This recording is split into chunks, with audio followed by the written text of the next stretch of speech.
नमस्कार दोस्तों, stories of evening की आज की एपिसोड में आपके स्वागत। स्टोरीज ऑफ इवनिंग की इस एपिसोड में आज बंगाल के मशहूर साहित्यकार हरनारायण चट्टोपाध्याय की एक कहानी अमरधाम। ये कहानी बंगाली में लिखा गया था। मैं इसको हिंदी में ट्रांसलेट किया हूँ और कहानी में ओवरऑल वॉइस मेरा ही है। इस चैनल में तंत्र मंत्र काला जादू से रिलेटेड बहुत कहानियां हैं। अगर आप चाहते हैं तो मेरे चैनल पे विजिट कर सकते हैं। चलिए शुरू करते हैं आज की कहानी अमरधाम। 2 हफ्ते से मेरा तबीयत खराब हो रहा था। जो भी खा रहा था हजम नहीं हो रहा था। रात में ठीक से नींद नहीं हो रहा था। ऑफिस पर काम में मन नहीं बैठ रहा था। मैं डॉक्टर के पास गया। डॉक्टर कहा मेडिसिन से टेम्पोररी इलाज हो सकता है, लेकिन परमानेंटली इलाज करने के लिए कहीं घूम के आना पड़ेगा, फिर सब कुछ ठीक हो जाएगा। उसके बाद मैं फैसला किया कहीं घूमने के लिए जाएगा।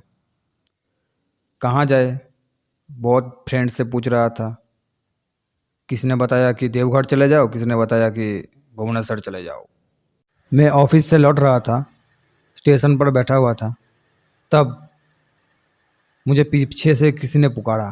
मैं घूम के देखा, मेरा कॉलेज का दोस्त अमर। अमर मुझे देखकर कहा, क्या हालत हो गया है तेरा, खाना खाना खाता है कि नहीं?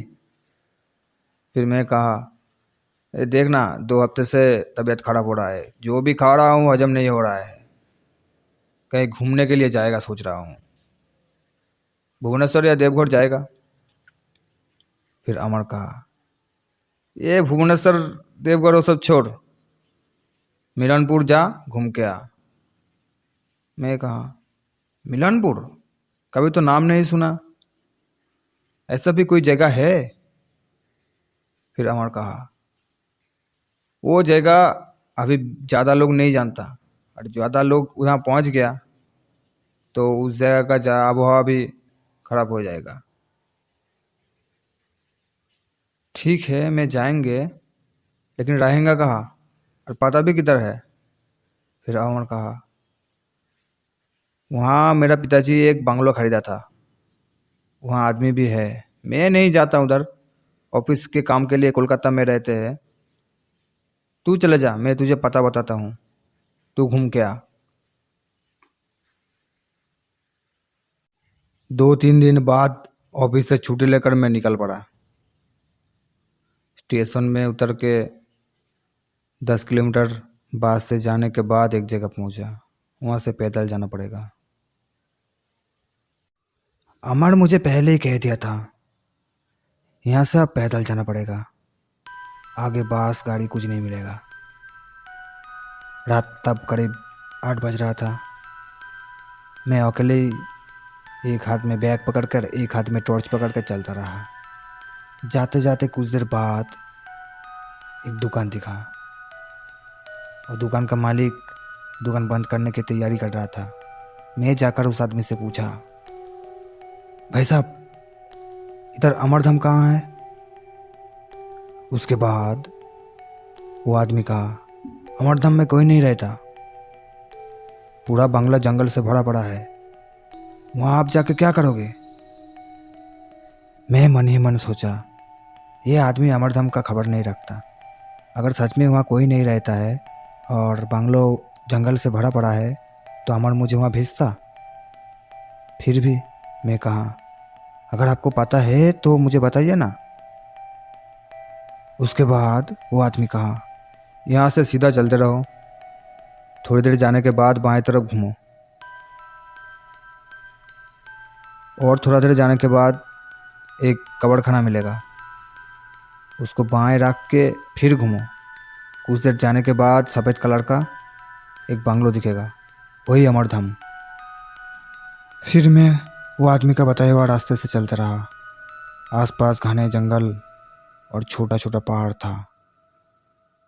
जाते जाते ख्याल किया, एक कब्रिस्तान, उसको बाएं रख के फिर चलता रहा। फिर कुछ देर जाने के बाद सफ़ेद कलर का बंगलो दिखा। मैं बंगलो के पास जाके अच्छे से बंगलो को देखा। बंगलो बहुत बड़ा है, लेकिन उसका ठीक से सफाई नहीं करता। अंदर में जंगल भरा पड़ा है और प्लास्टर गिर के ईंट बाहर आ गया है। एक समय में ये बंगला बहुत खूबसूरत था बंगलो। फिर मैं बंगलो का मेन गेट खोल के अंदर आया। फिर बंगलो के अंदर जो गेट है उसको खटखटाया। दरवाज़ा खटखटाते ही अंदर से किसी ने दरवाज़ा खोला। फिर वो मेन गेट के पास आके पूछा, कौन है? उसके बाद मैं कहा, मेरा नाम आकाश, अमर ने मुझे यहाँ भेजा है, कुछ दिन रहूँगा। फिर अंदर से वो आदमी हंसता हुआ बाहर निकला। मैं टॉर्च चला कर देखा, वो सामने जो खड़ा है वो मेरा कॉलेज का दोस्त ब्लॉक है। फिर अगले पल एक बात सोच के मेरा दिल दहला गया। लेकिन ये ब्लॉक तो 5 साल पहले बाइक एक्सीडेंट में मर गया था। एक लॉरी आके पीछे से टक्कर मार दिया। उसका बाइक और वो दोनों ही चकनाचूर हो गया था। लेकिन ये जिंदा कहाँ से आ गया? उसके बाद ब्लॉक कहा, अरे बाहर खड़ा रहेगा कि अंदर भी आएगा? आजा, अंदर आजा, बैठ के बताता हूँ। मैं अंदर नहीं गया। पूछा उसको, ये तेरा खबर सुना था कि तू बाइक एक्सीडेंट में मर गया था, तू जिंदा कहाँ से आ गया? फिर पलक हंस के कहा, हाँ ऐसा ही कुछ समझो, मरने ही वाला था लेकिन बच गया। देखो ना, ये मेरा बाएं पाँव काम नहीं करता है। चलता हूँ लाठी लेकर, देखो ना लाठी भी है मेरे पास। हॉस्पिटल से निकल के सीधा यहाँ चला आया। फिर मैं यहाँ अकेला ही रहता हूँ। उसके बाद मैं अंदर आया। ब्लॉक मुझे कहा, बहुत दूर से आया है, जाके नहा ले, मैं गर्म पानी का इंतजाम कर देता हूँ, फिर रात को एक साथ बैठ के खाएगा। मैं नहाकर बाहर आया। देखा टेबल में गर्मा गर्म चावल, मुर्गी, ये सब कुछ लेकर बैठा है। फिर मैं एक साथ खाना खाया, लेकिन उसके खाने का धरन मुझे कुछ अजीब सा लग रहा था। फिर खाना दाना खा के ब्लॉक मुझे एक कमरे में लेकर आया और कहा, यही तेरा कमरा है, इधर सो जा, सब कुछ ठीक ठाक करके रख दिया है, अगर कोई परेशानी होगी तो मुझे बताना, मैं तेरा बगल वाले कमरे में ही रहता हूँ। वैसे भी मैं बहुत थके हुए थी। बिस्तर पे लेटते ही बहुत गहरा नींद आ गया। फिर नींद में उधर घूमने समय मेरा हाथ किसी ठंडी चीज़ों में टच किया। अचानक मेरा नींद खुल गया। मैं आँख खोलकर जो देखा, एक ही पल में मेरा सारे शरीर का खून ठंडा हो गया। देखा मेरे तकिया पे सर रख के एक कंकाल सोकर मेरे ही तरफ दिख रहा है। फिर मैं जाके मैंने बहुत जोर से चीख दिया। साथ ही साथ ब्लॉक आके कहा, क्या हुआ, चिल्लाया क्यों? उसके बाद मैं कहा, देखो देखो मेरा बिस्तर पे कंकाल लेटा हुआ है, देखो उधर देखो। फिर मैं उधर फिर के देखा, वहाँ कोई नहीं था। फिर पलक कहा, छोड़ो, मैं तुम्हारे पास सो जाता हूँ, रात को डर लग रहा है तुमको। मुझे थोड़ी शर्म आया। मैं कहा, नहीं नहीं रहने दो, तुम चला जाओ, मैं अकेला ही रह जाऊँगा, कोई बात नहीं। फिर ब्लॉक चला गया। फिर मैं सो गया। अगले दिन सुबह उठ के एक चीज़ नजर आया। वो देख के मैं बहुत डर गया। घर का दरवाज़ा अंदर से लॉक किया हुआ है। फिर रात को लॉक आया कहाँ से और गया भी किधर से? ये सोच के तो मैं इतना डर गया कि क्या बताऊं। मैं बाहर जाके पूरा घटना ब्लॉक को बताया। फिर ब्लॉक जोर जोर से हंस के कहा क्या कह रहे हो तुम भी ना? रात को कुछ सपना देखा शायद तुमने। मैं कहाँ से आऊंगा तुम्हारे घर के अंदर? सपना वपना देखते हो क्या? डरावना सपना। वो सपना था, लेकिन इतना साफ दिखा मुझे। नहीं, ये सपना नहीं हो सकता। फिर एक आदमी चाय लेकर आया। उसे देखकर मैं बहुत चौंक गया। ब्लॉक उस आदमी से मेरा पहचान करवा दिया। उस आदमी का नाम था मुंगला। वो आदमी का चेहरा ऐसा था कि कोई भी आदमी उसे देख के डर जाएगा। शरीर में एक मांस नहीं था, थोड़ी सी भी मांस नहीं था। हड्डी और चमड़ी और आंख, ऐसा लगता कि उसके अंदर आंखें नहीं है। और दांत इतना चमकीला और सब समय वो दांत बाहर निकलता था। बहुत लंबा था वो आदमी और काला सा रंग। मुझे चाय देकर चला गया। मैं चाय पिया। फिर ब्लॉक कहा, आज मुझे थोड़ा काम है, बाहर पोस्ट ऑफिस जाएगा, तुम अंदर रहो, दोपहर को खाना खा लेना, मैं बाहर खा लूँगा, मुझे लौटने में शाम हो जाएगा, मैं अभी निकल रहा हूँ। फिर ब्लॉक चला गया। मैं उस बंगलों में अकेला ही था और मुंगली था। दोपहर को जब खाना खा रहा था तब एक अजीब घटना हुआ। मैं थोड़ी दाल और एक रोटी लाने के लिए मुंगली को भेजा। मुंगली थोड़ा देर गया और दरवाजे के पास जाके ऐसा लगा कि बाहर कोई खड़ा था, वो उसके हाथ में दे दिया और तुरंत लेकर चला आया। ये देखकर मैं थोड़ा घबरा गया। ये बंगलों में कुछ अजीब अजीब घटना हो रहा है।